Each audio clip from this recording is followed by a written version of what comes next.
یه چیزی که همیشه تو ذهن منه اینه که چرا بیشتر ما یه جایی تو زندگیمون داریم سعی میکنیم همونی باشیم که ازمون انتظار میره.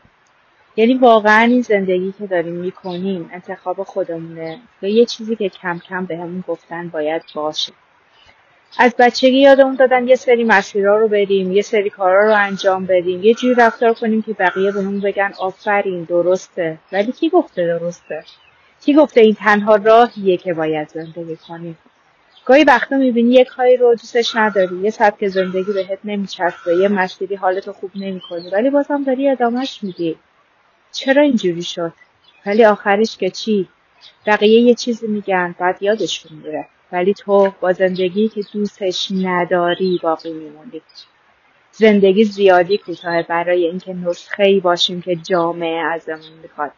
اگه قراره یه بار زندگی کنیم چرا خودمون رو زندگی نکنیم؟